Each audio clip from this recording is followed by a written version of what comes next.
it's all kicked off. All kicked off. People saying Van Dijk did the same. This is going to an hour and a half, Gabby, of madness, and I'm looking forward to it. This is talkSPORT Breakfast with Arnold Clark. Can't buy a car and opt into Arnold Clark Rewards to enjoy access to great giveaways and everyday perks. It's 8:33. It's Tuesday the 12th of August, and the weather out. Can you see it? If somebody could let me know how the weather is on outside, I will pass that. Yep, it's great. Blue skies, I've been told it's great from the other room. That's all I can see. Which is fantastic. Good to yes, that's me. Good impersonation of me. Now, there's been a huge update in the Alexander Isak transfer saga, so let's cross straight to talkSPORT's chief football correspondent, Alex Crook. Crookie, good morning. Good morning, Crookie. Good morning, boys. We good? Well, we were doing fine until you gave us a bit of news that the next hour and a half going to go crazy, mate. So tell us all about it. I'm fuming, Crookie. Yeah, I can imagine the phone lines are going to be red hot between now and 10 o'clock when Jim and Simon take over, and probably beyond. This actually started with our colleague at The Athletic, David Ornstein, reporting in his deal sheet piece this morning that Isak has told Newcastle he won't play for them again, even if they don't sanction a move away from Liverpool in this transfer window. Clearly, this is an alarming situation as far as Newcastle and Eddie Howe are concerned, but not a massive surprise when you look at how Isak has conducted himself over the course of the summer. Didn't go with the rest of his Newcastle teammates to their pre-season tour to Singapore. Didn't attend the Newcastle training ground to undergo treatment on a thigh injury. Instead, decided to get himself on a flight to Spain and use facilities at his former club, Real Sociedad. And since Newcastle returned from their pre-season tour, he's been training away from the rest of the group. Now, that is as much Eddie Howe's decision, I'm told, as it is Isak himself. Eddie Howe is a manager who puts a lot of stock in loyalty. And I've said it a few times on talkSPORT in the last few weeks and certainly in the last few days, that when you look at Eddie Howe's body language, his demeanour, what he's been saying about the Isak situation, I think he's hurt by the way that his star striker has conducted himself this summer, because this is a player that Newcastle gave the opportunity to ply his trade in the Premier League. They spent £65 million to sign him from Real Sociedad. Premier League rivals weren't exactly queuing up to do that deal, and Eddie Howe has made him the main man at St James's Park. Yes, he's repaid the manager with the first major trophy in decades last season, firing them into the Champions League for the second time in 3 seasons. But this is not the type of behaviour that will go down well with Eddie Howe. And I think as much as Isak wants it out of Newcastle, I'm going to say it, I think Eddie Howe probably wants shot of him now as well. He knows he's a great player, but he's not going to be happy with his conduct. Crookie, I think he's out of line, out of order. All the memories Newcastle fans have got of Isak will be gone now. You know, they're going to be obviously hate him for what he's doing to their football club. But from a Liverpool point of view, surely you're licking your lips of like, okay, the 110 we offered, 115, you got to take it. Then if I'm Liverpool, I'm not offering 150 million with this scenario opening up now. Well, I've said all along that Newcastle won't get the £150 million they want from Liverpool. My sources at Anfield have made it pretty clear that they won't go as high as that. In fact, they think the first offer they put in is reasonable and is close to the number that Newcastle have indicated privately they may be willing to accept. £110 million plus add-ons. We don't know what those add-ons were, but I think it would take it to a British record fee. Liverpool have already paid one British record fee for Florian Wirtz this summer, but they're just waiting in the wings. I think they're waiting for encouragement. And what I would say, there's a lot of Newcastle fans who are telling me on my timeline on X, look, he's not for sale. We've made that pretty clear.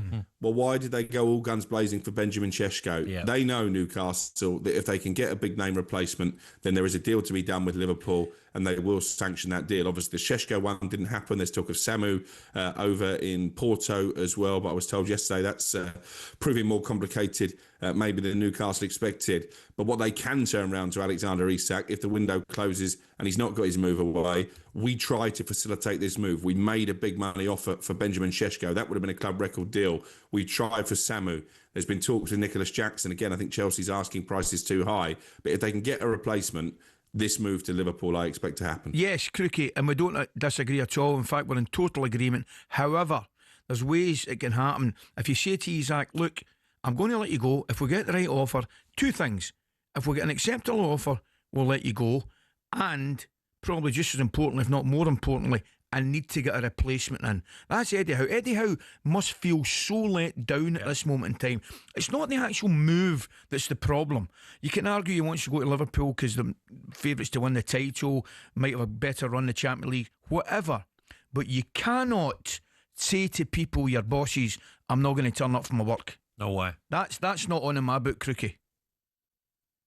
No, I'm absolutely with you. I think there's ways to do it. I'll go back to Cristiano Ronaldo when he was hankering for a move to Real Madrid. Sir Alex Ferguson asked him to give him one more season and then we'll let you go.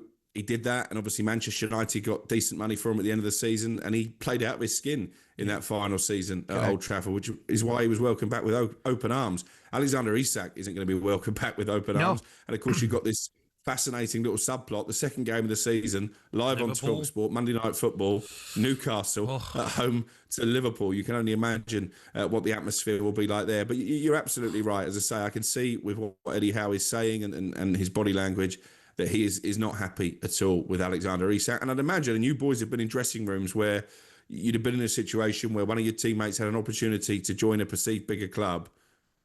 How will his teammates be feeling about the fact that he's basically down tools? He's basically gone on strike, hasn't he? That's the problem. Yeah. See if it had been conducted in the manner that I'd said to you, the players will know and understand, well, the big fella's been brilliant for his last season.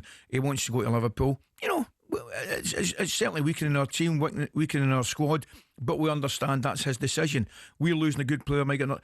But it's completely different in that dressing room now when he says, I don't want to play for you. I'm not going to play for you. I said to you, didn't I? I said I can imagine Alan Shearer sitting at home now thinking, looking at the wall, like shaking with anger. Yeah. Like, you're disrespecting the most passionate fan base in the country. Yeah. There's no way back for him, even if he doesn't go crooky. Some players, all right, apologise, come back into it. I don't think he's forgiven if he puts the shirt on again for Newcastle.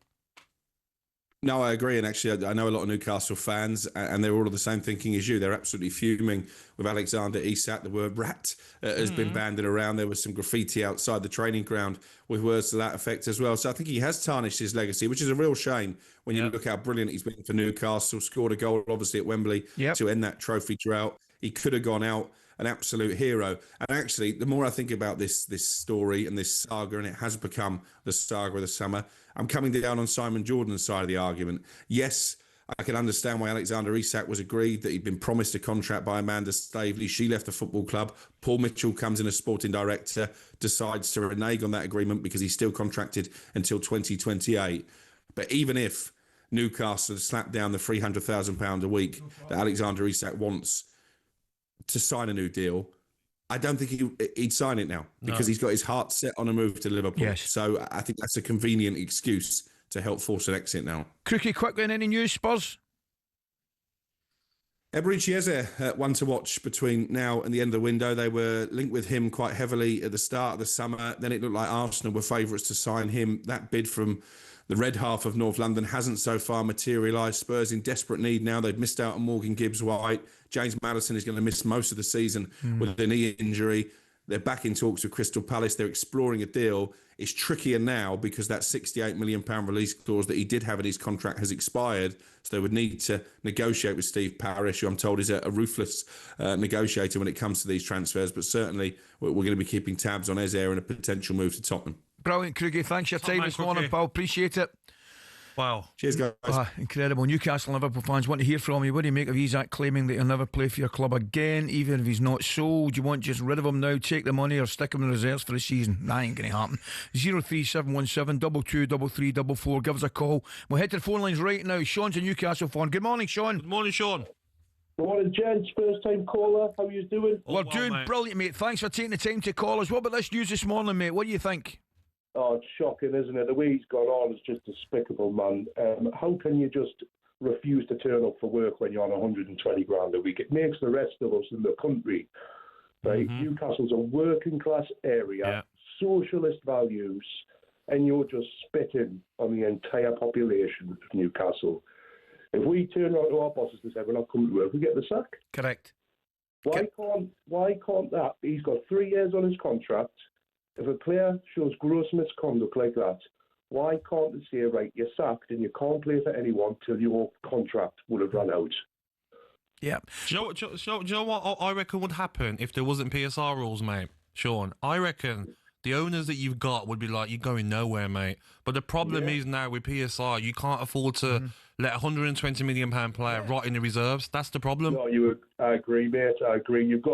We've got to get rid of this anger as soon as possible. Get the money in and try and move on. Otherwise, our whole season is just going to be about a bloke that doesn't want to play for you. Excellent, Sean. That's going to be the talk. Saturday, they're playing my team Villa. Going to be at the stadium working with talkSPORT for it, Ali. And the focus is going to be, is Isak going to... What's happening? And if Newcastle lose to Villa, 100%. you know it's going to be like, because Isak wasn't playing. They've lost Callum Wilson. Right. But I take Sean's point, you know, and I think it's a great call. And I think he probably speaks for the vast majority of Newcastle fans. Not happy. Absolutely not happy. But I'm going to have to take the money and move on. Yeah. Liverpool fan now. Richard. Good morning, Richard. Good morning, Richard. Good morning, Ali. Just a quick one. Obviously, being a Liverpool supporter, I want Liverpool to do the best they can this year. Yes. But how the Liverpool supporters reacted with Trent, and he just bided his time to go, how are they going to react to Isak? Because they're going to set a precedence. If Liverpool do buy him, every player in the league is going to think, well, if I just down tools, I'm going to get what I want. And it's the wrong message. I don't think Liverpool should buy him. Richard, it'd be nice to have him, but I think they should stand fast and say no, because it's just not good. Not a good look.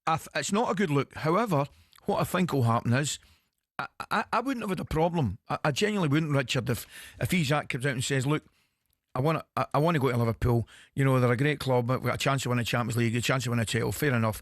And Eddie Howe says, okay, go in a year, or I'll go if I can get the right money in, or I'll sell you if I can get a replacement in. All these things are possibilities, because 99 times out of 100, a manager or a coach will not want to keep an unhappy player.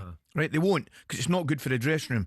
But where I think the whole thing comes tumbling down is his toys out the pram. If he's made that quote, I'm not playing for you again, that's bad. That's the one. That's the one that sends it over the edge for me, Richard. I agree entirely, and I don't know what it's going to do for the changing room at Liverpool if they do take someone like that. Absolutely. Listen, thanks for the call, Richard. Thank you, I think we're going to get plenty more in the next hour and 15 minutes. We're going to look ahead to the next hour of the show with benchmarks. talkSPORT Breakfast, waking you up Monday to Friday morning from 6 a.m. on AM, on DAB, via the talkSPORT app and on your smart speaker. talkSPORT.